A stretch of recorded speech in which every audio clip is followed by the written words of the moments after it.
Hello and welcome to this new video in which we are going to explain step by step how to register an informal group in the ECAS platform. Recently, I've seen that many young people want to start getting access to European funds, particularly to Erasmus Plus funds, in order to implement their own Erasmus Plus youth exchanges or maybe training courses, youth participation activities, solidarity projects, etc. And this process stops them a lot from going through the process. So I'm going to explain you step by step how it works. Thankfully I already went through all this process time ago, and I had to do a huge research actually in order to go through it. So I hope that everything is much more clear. I will also provide you with some documents that will explain step by step how you need to fill up everything, and also the documents that you need to fill up that sometimes are a bit difficult to find on the internet. Let's go. The very first thing that we need to do in order to register an informal group is to register in the ECAS platform. So I'm going to leave this link somewhere here in the description of this video where you are going to be able to register. So once we register, we can move forward. Once you register and you are successfully logged in the ECAS platform, we will see something like this. This is the home, okay? We can see many things here.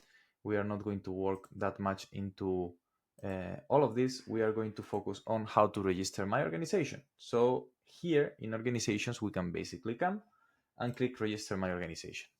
Usually you come here and you think, okay, so now what? No, because there is no clear button of register my organization. What you need to do instead is like type it down as if it already existed. Let's say Plusers informal group. This is just a test, okay? It's not a real one. And then we click on search. Since this group does not exist, okay, in case it existed, you can log, but it makes no sense. You would not be here. We will register a new organization. Okay, important. We need to find a name.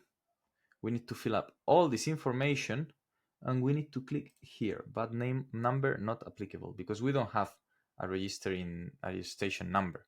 Okay, we don't have it, so we should not fill it up with anything.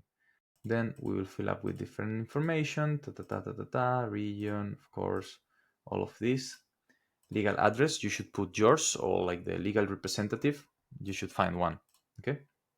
And then organization contact person, like the legal representative, which very likely if you are watching this video, it's gonna be you. And then users. Once you have here users, you'll need to find and to fill up information of at least 4 people, okay? For an informal group, you need 4 people. If you are not 4 people, that's not going to be possible for you to ask for funds under the Erasmus Plus program. What else do we need to do?